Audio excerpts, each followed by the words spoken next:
Alam mo ba na ang presyo ng gas sa Pinas nakasalalay sa isang maliit na dagat sa Middle East? Ito ang Strait of Hormuz, ang pinakamahalagang daluyan ng langis sa buong mundo.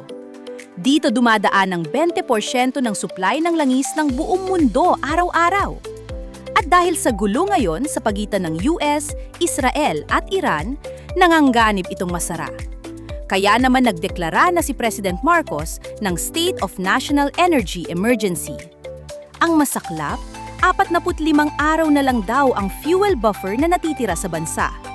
Ibig sabihin, kapag hindi naayos ang gulo doon, baka magkaubusan ng supply dito sa atin.